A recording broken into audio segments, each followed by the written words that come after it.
Okay, good morning, everybody. So today's lecture is very important because we will be solving some of the numerical type of questions in which we need to calculate the probability of error for binary amplitude shift keying, binary phase shift keying, binary frequency shift keying, right? Using the map detection. So please understand this topic thoroughly so that you can apply your skills to solve to design a communication system. Right, to start with, I will briefly introduce the concepts once again, and I will try to reach to that point where we will be solving the questions. First of all, I will talk about the Gaussian probability distribution function. So this is a very familiar graph, the bell-shaped curve, where x is the variable along the x-axis and f subscript capital X of x. This is the probability distribution function. All right, mu is the mean of this distribution, and sigma is the standard deviation or the variance. Now, this is a normal Gaussian distribution. I have already covered this topic, but just briefly, I will try to introduce. When you must observe here that this graph is away from the origin. That means the mu is away from the origin. So that means it has certain mean, which is mu, and standard deviation as sigma. But when the mean is 0 and sigma is 1, that means the mean of a distribution is 0 and the standard deviation is 1. In that case, this is known as the standard normal distribution function, and this is the previous one is known as the Gaussian probability distribution function. It's a standard normal distribution function. You need to understand the difference between the two. Okay, so another important point that I want to mention here is that, though I have already covered in my theory classes, is the Q function. Q function is basically the error function. Now, how do you define Q function? Q function is defined as Qx, where x is the variable. It goes from one. It is defined as 1 over under root 2 pi integral x goes integral going from x to infinity e to the power minus x square by 2 dx. Now, what does it say? This says that the integral is from x to infinity. So if I draw the normal distribution, then this is my point x. If let's say z is a random variable, along x-axis I keep z, which is a random variable. Along y-axis is the probability distribution function of z. Then x is a certain point on z-axis.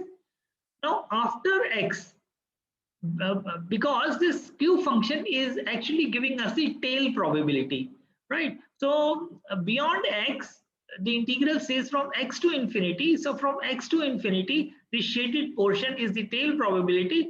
This gives us the error function. All right. And Qx can also be defined as integral going from x to infinity pz dz. Pz is the probability distribution function. And to specify it properly in a formula form, it is 1 over under root 2 pi e to the power minus x square by 2. Now, Qx, which is the error function, is also equal to 1 minus f subscript x of x. This f subscript of x, which is the unshaded portion on the left side of x. This is known as the cumulative distribution function of x, right? And error function, we also define it as probability z is greater than x. Probability that the random variable z is greater than x is given by the error function qx, and the qx is defined as 1 over under root 2 pi integral going from x to infinity e to the power minus x square dx, x square by 2. This is very important, dx. So this is error function, right? Now, there is another function which is known as the error complementary function, and we define it by ERFC. This is how it is denoted as error complementary function. Now, error complementary function is given by 2 over root pi integral going from x to infinity e to the power minus y square dy. So this is the definition of the error complementary function. Now we want to express the error complementary function in terms of the Q function. But if you see here in the Q function, it is e to the power minus x square by 2, right? So we will have to do something so that inside the integral we should make it e to the power minus y square by 2. That's what I have written here. To make term in the integral to look like e to the power minus y square by 2, we need to do some manipulation. Now let us say that y is equal to z by under root 2. So I define y equal to z over under root 2. So therefore dy will be equal to dz over under root 2. And how the limits will change in terms of z, because I am putting this x is equal to z over under root 2. So what will be z? Z will be x under root 2. So therefore, ERFC function will be defined in terms of z as 2 over root pi. This remains the same. Now here the limit of z will come. Z is equal to x under root 2. So this limit will come here as x under root 2. Infinity remains infinity. So e to the power minus this, because dy, what is dy? We have to replace this dy also. Dy is dz over under root 2. So dz comes here, under root 2 comes from this dy equal to dz by under root 2. And e to the power minus y square, it is there. So what is y? Y is z square by y. If you replace y with this term, this will be equal to minus z square by 2. So that means we have been able to express this ERFC function in terms of a function which looks like Q function. All right. So this is 2. This under root 2 we take outside. So under root 2, this is 2 over under root 2 pi, right? Integral x under root 2 to infinity e to the power minus z square by 2 dz. Now, this is 2 over under root 2 pi, all right, and this will be equal to twice of under root 2.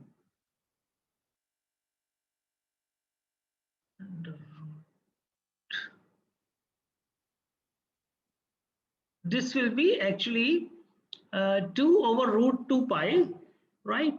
Under root of, what is qx? Qx is given by under root 2 pi, right? So this under root 2 is an extra term which I have put it here. So it will not be there. It will be 2 over root 2 pi, right? 2 over root 2 pi integral. Please avoid this term under root 2. 2 over root 2 pi integral going from x under root 2 to infinity e to the power minus z square by 2 dz. So what is Q function? Q function is given by 1 over under root 2 pi. So leave this 2 here. Rest of the portion, because this under root 2 will not be there. 1 over under root 2 pi integral going from x under root 2 to infinity e to the power minus z square by 2 dz. So this is the Q function. Now what should be the argument of the Q function? This lower limit actually gives us the argument of the Q function. So that means this will be twice of a Q function of x under root 2. From where this argument has come? This argument has come x under root 2. This under root 2 will not be there. You need to erase this actually. So twice Q function, argument is x under root 2. So ERFC function is given by, how the ERFC function is related with the Q function. It is error complementary function. This is equal to twice Q x under root 2, right? And we can also say that Q function is equal to half ERFC x of under root 2. This is the relationship between the Q function and the error function and the error complementary function. Now we will use these error functions. These are some of the basic that I needed to discuss, although I have already discussed these things with you. Now we want to come to the actual topic, which is the probability of error calculations for binary schemes: binary amplitude shift keying, binary phase shift keying, and binary frequency shift keying. Let's see. Now in binary schemes, What are binary schemes? Because in one symbol period, in one bit period, we will be sending only one bit. A one bit means either 1 or 0. So in binary schemes, where symbols are transmitted every TB second. So let's say TB is the symbol period or bit period, whatever you want to call it.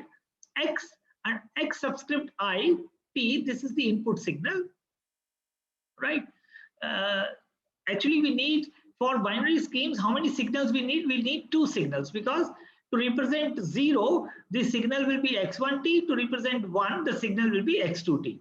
And this will be within the period from 0 to capital T by capital T subscript b. Because in this TB period, we need to send either 0 and 1. And how we will send it? We will send 2 signals, to one of the 2 signals, x1t and x2t. So xit is in some input signal. This is the noise added into the from the channel. So RT is received at the receiver.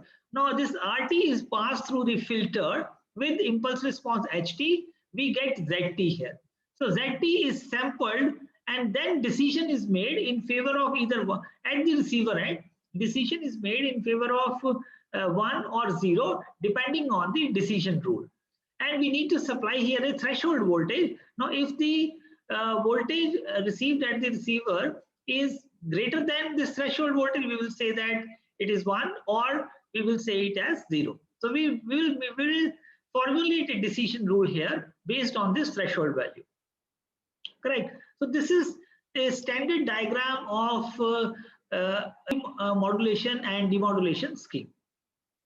Now, what I define RT as, RT is given by XIT plus NT. So that's what is written. RT is XIT plus NT, because XIT when passes through the, now when XI, this passes through the channel, this HT receiver, we get a, this is the HT, which is the receiver. So XIT when passes through the receiver, it becomes AIT.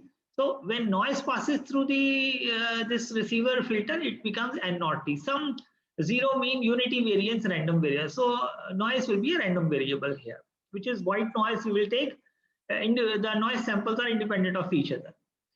And when AI passes, so AI when after the receiver filter, the what will be ZT equal to? ZT is here when the input signal has passed through the channel, passed through the receiver filter. This is not channel, this is receiver filter. So ZT will be equal to AIT, which is the impulse response of filter, plus NT. All right, this we have already discussed many times, though I am putting some different symbols here, but these things we have discussed already. Now, let us say when we have 2 symbols, one is A1 and one is A2. Let's say A1 is 1 and A2 is 0. Let us say we apply here A1. That means 1 is applied here. So when 1 is applied here, A1 is applied here, A1 will pass through the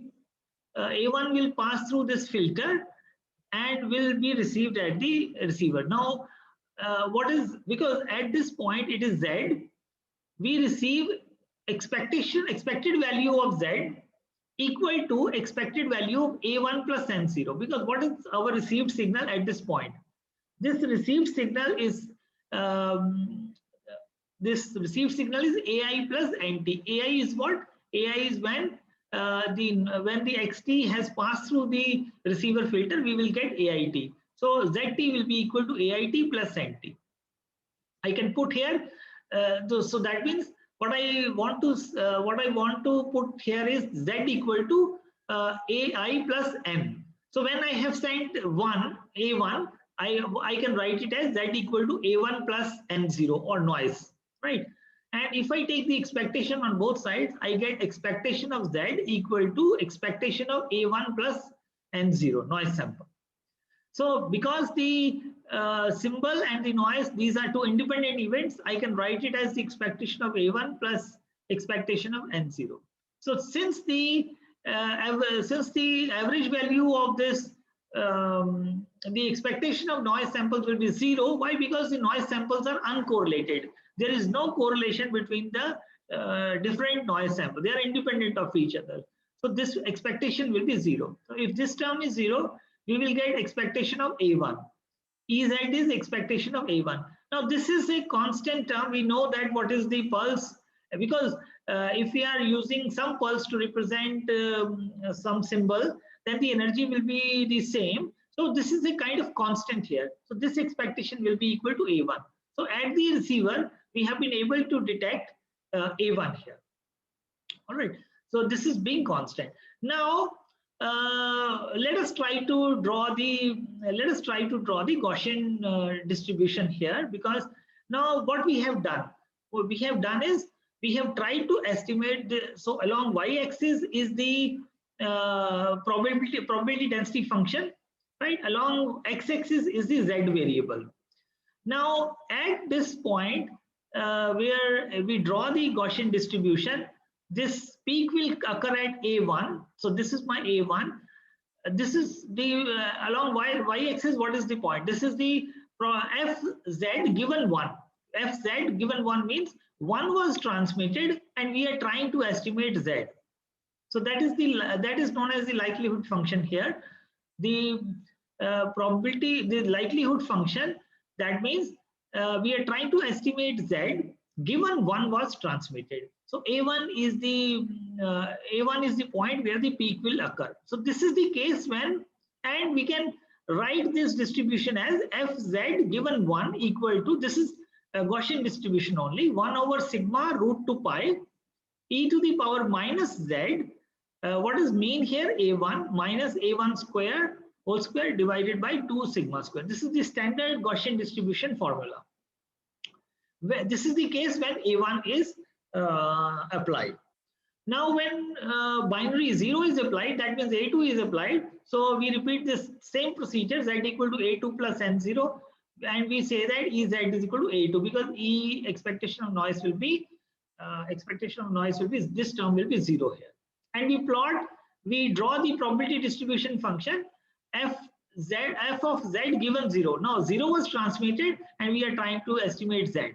So we will draw the Gaussian distribution once again. A2 is some point, right? And we represent Fz given 0 with this formula, 1 over sigma under root 2 pi e to the power minus z minus A2 whole square divided by 2 sigma square. So these are the two distributions for the two cases when either 1 was transmitted or 0 was transmitted. Now we have to make a decision actually. Now let's say this is the Gaussian distribution curve for Fz given 0, and this is the Gaussian distribution for Fz given 1. Now at the intersection point of these two is my threshold. At this point, this is my threshold, right? This curve is basically the this curve is for the PDF of 1. And this curve is for the PDF of 0. And if we draw a line here, this intersection point is the threshold value.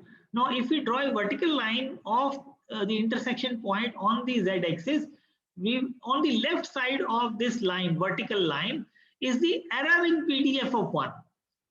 Error in PDF of 1 means we actually transmitted 1, right? But this portion, this shaded portion, the lined portion will show, the shaded portion with lines will show that this is the error in estimating 1.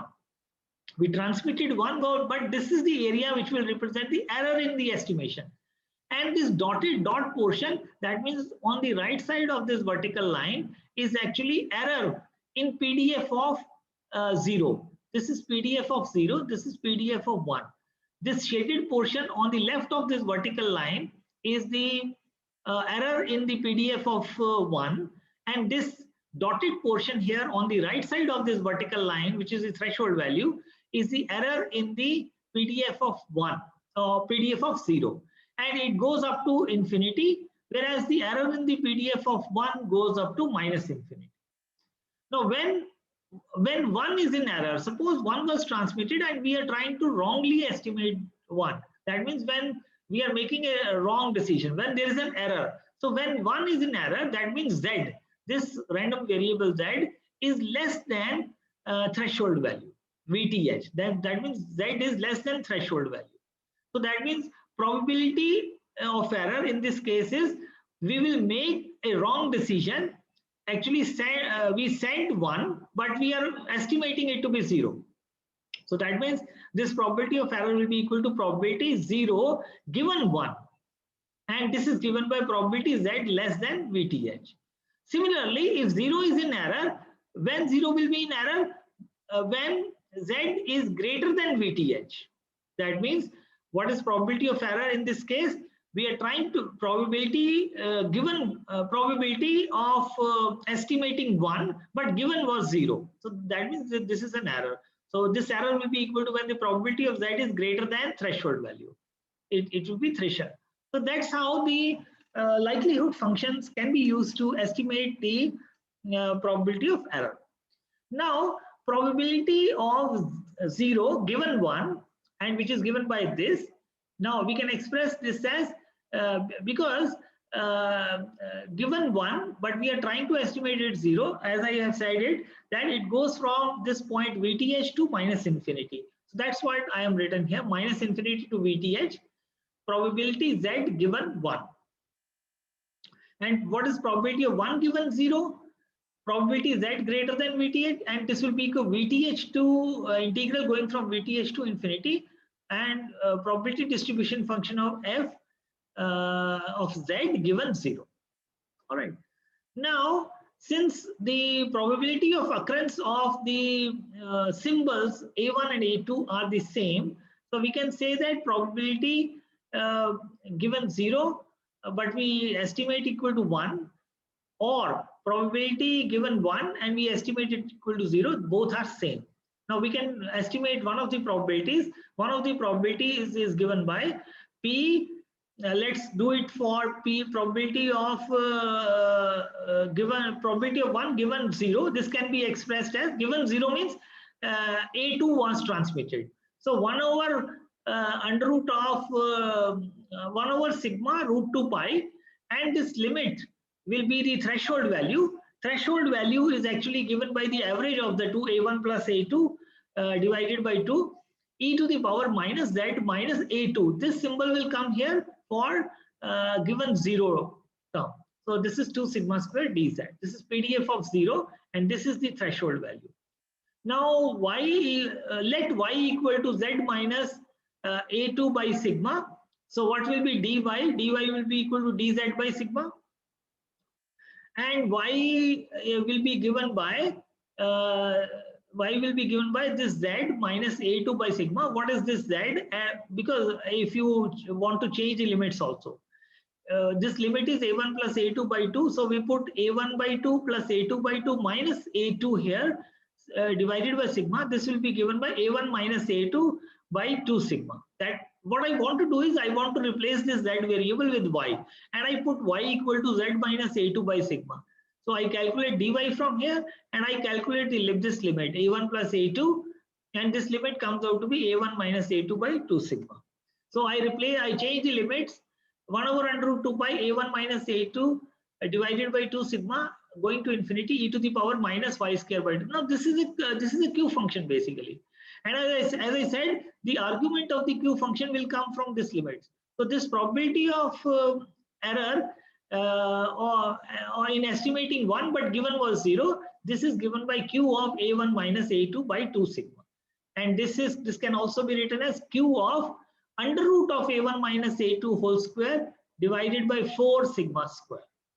Now what is this A1 minus A2 whole square? This is actually ED. This is difference signal energy, right? And sigma square is N0 by 2, which is the noise power spectral density. So we can also say that probability of estimating 1 given 0 is equal to Q of we can replace this difference signal energy with ED divided by 4 N0 by 2, because we replace sigma square by N0 by 2, and we can write it equal to Q function of ED by 2 under root of Q of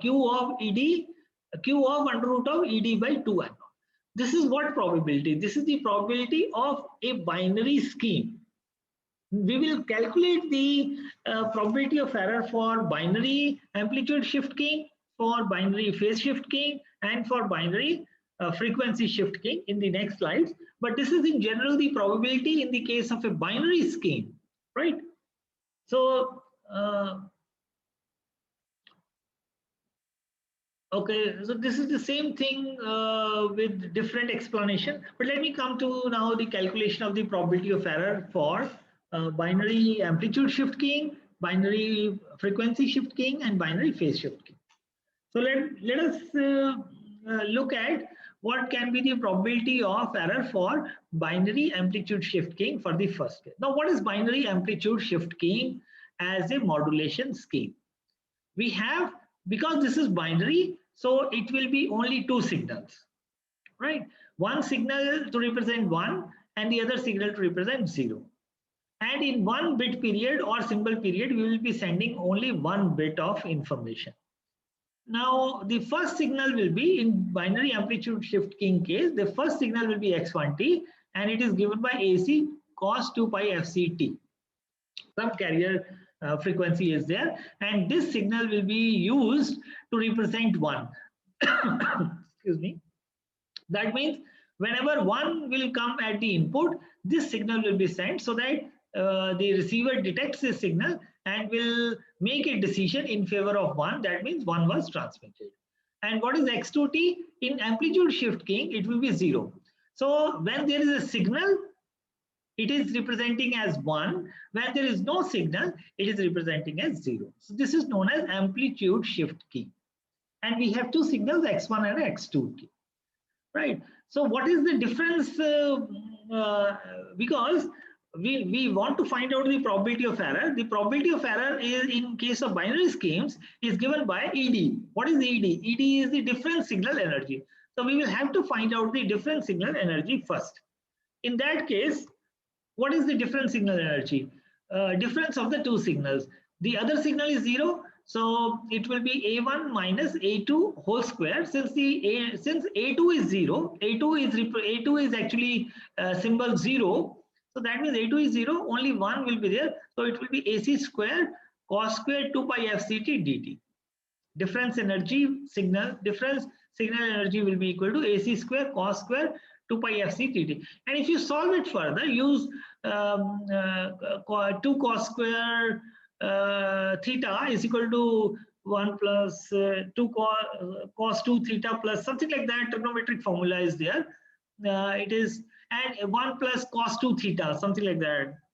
If you use the trigonometric relation of cos square 2 pi fct, cos square theta, and if you try to solve it, you will see that this integral, this can be put as 0 to tb AC square by 2 dt plus half cos 4 pi. Cos 4 pi comes from cos 2 theta. So cos 4 pi fct dt. Right. Now, this will be equal to 0 because, and if you solve it further, applying these limits, you will see that ED will come out to be AC square TB by 2, which is the difference signal energy will come out to be AC square. What is AC? AC is the amplitude of the carrier. What is TB? TB is the bit period divided by 2. So this is the difference energy signal. So therefore, what will be if I use ED and I put this ED in this formula? What is the probability of error formula for binary schemes? Q is it is given by Q of under root of ED by 2 n naught. Now I have calculated for binary amplitude shift keying the value of ED. So if I substitute the value of ED here, what will I get? I will get probability of error in the case of binary amplitude shift keying is given by Q of AC square TB by 2 into 2 n naught. And this will be equal to Q of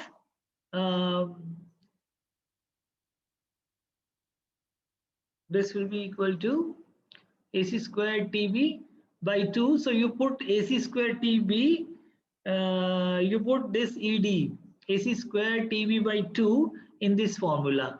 Replace ED with AC square TB by 2, right? So this will be equal to AC square TB by 2. Let me put it here. AC square TB by 2 into 2 N naught. So that's what is the relationship. So what do you get here? This will be, you can put it like this. This will be E of under root 2 N naught. Okay. What is energy? This is basically the difference. This is ED. Difference signal energy is given by AC square TB by 2, and we can represent is E. We can represent it equal to E, which is the energy of the individual energy of the bit, right? So this is given by E by, and if I use AC square by 2 into TB as capital E, so I can write this as probability of error in the case of binary amplitude shift keying is given by Q function of under root of E by 2 N naught. So this is the probability of error in the case of binary amplitude shift keying. Now let us look at the probability of error for the case of binary phase shift keying. Now what is phase shift keying? But since it is binary again, so I will be considering only one bit of information within one symbol period. Either I will send 1 or I will send 0. When I will send 1, I will send, let's say, this signal x1t given by AC cos 2 pi fct. And if I send 0, I will send this signal but with a phase difference of pi. That's what binary phase shift keying is. So this will be cos 2 pi fct plus pi. And cos 2 pi fct plus pi is equal to minus AC cos 2 pi fct. So minus sign will come out. So two signals are there in the case of binary phase shift keying. One is x1t, the other is x2t. x1t is represented by AC cos 2 pi fct, and x2t is represented by minus AC cos 2 pi fct. Whereas in the case of binary amplitude shift keying, the signals are AC cos 2 pi fct and 0. Now, we again need to find out the energy, or again we need to find out the probability of error, and we know that probability of error in the case of binary schemes is given by Q of ED by 2 N naught. So we want to find out the different signal energy. So let's, in the case of PSK, binary PSK, find out the different signal energy. That means you will take the difference of the two signals. So once you try to take the difference of the two signals, AC cos 2 pi fct minus into minus of AC, that will minus will become plus. So this will be twice of cos 2 pi fct whole square dt. If you solve it further, you will see that this will come out to be 4 into AC square TB by 2. Now we know that the energy, the individual bit energy will be equal to capital E, and this is given by AC square TB by 2. So I can replace this as 4E. So this is what? This is my difference signal energy. If I put this difference signal energy formula in the probability of error calculation for the general case of binary schemes, that means if I put ED equal to, in this equation, if I put ED equal to, which is 4E in this formula, so what I will get is 4E divided by 2 N naught. So this will come out to be Q of 2E divided by N naught. All right. So if you look at if you try to compare the probability of error of amplitude shift keying and the probability of error of binary phase shift keying, so what you are seeing, you see the Q function. If I take you to the graph of the Q function to explain this point, so Q function is what? Q function gives us the tail probability basically. So as x is put towards the right side of this tail, the probability of error is decreasing. But as x is put towards the origin, right, the probability of error is increasing. Now let us look at because this point x is actually defines the argument of the Q function. So that means if argument of the Q function is on the right side, goes towards the right side, as it more and more it goes towards the right, the probability of error decreases. Now, if you see the probability of error in the case of binary amplitude shift keying and This is the probability of error for amplitude shift keying. This is the probability of error binary phase shift keying. Now there is a factor of 2. So that means the argument of Q function for binary PSK is more as compared to the argument of the Q function in the case of amplitude shift keying. So if the argument is more, that means it will shift more towards the right side, towards the tail. That means the probability of error of binary phase shift keying is less as compared to the probability of error of amplitude shift keying. Right? So from where we have made this decision? We have made this decision because we know the characteristics of the Q function. Q function gives us the tail probability. As you are going more towards the right side of the tail, the probability, the area under the curve will decrease. That means the probability of error will decrease, and which is the case in BPSK. Now let us calculate finally the probability of error for binary frequency shift keying. Now what is binary frequency shift keying? Again, since this is binary, we'll be sending only one bit of information, either 1 or 0. So we require two signals. Since this is frequency shift keying, we will require two signals of different frequencies. To represent 1, we will represent it with a carrier frequency of F1, and to represent 0, we will represent it with a carrier frequency of F2. So we have two signals, X1 and X2t. X1 is given by AC cos 2 pi F1t, and X2 is given by AC cos 2 pi F2t. Right? And the procedure remains the same. Let us try to find out the difference signal energy. That means we will be taking the difference of the two signals, AC cos 2 pi F1t minus AC cos 2 pi F2t, and whole square dt. And if you solve it further, what you will get, it will be A minus B whole square. So this will be AC square cos square 2 pi F1t plus AC square cos square 2 pi F2t minus twice of AC cos 2 pi F1t and AC cos 2 pi F2t. AC into AC will become AC square cos 2 pi F1t and cos 2 pi F2t.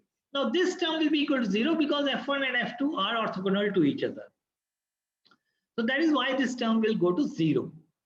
All right, and this is the individual energy of the individual signal energy or bit energy or individual signal energy. This is capital, I can represent it as capital E. So this is also capital E. So what is difference signal energy? This is capital E plus capital E equal to 2E.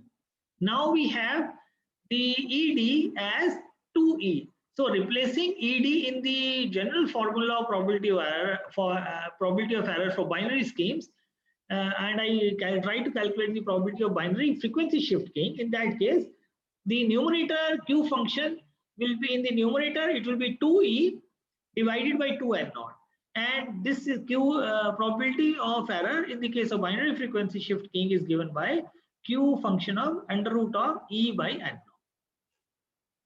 So that's how the probability of errors for different modulation schemes like binary amplitude shift keying, binary phase shift keying, and binary frequency shift keying are calculated.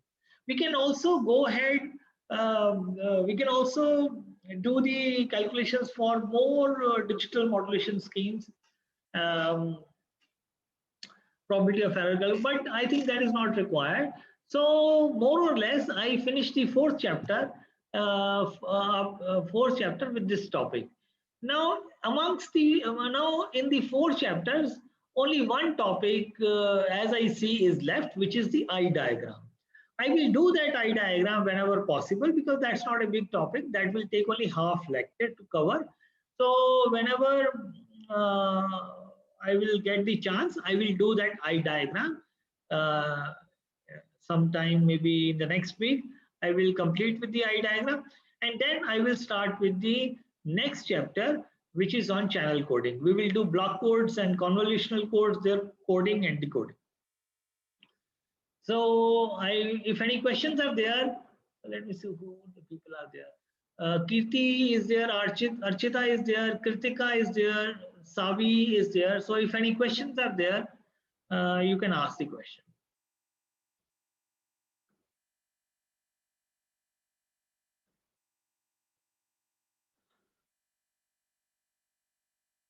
Okay, if there are no questions, then I will end the lecture and we'll start with new chapter in the next class. Thank you. Thank you for attending the lecture.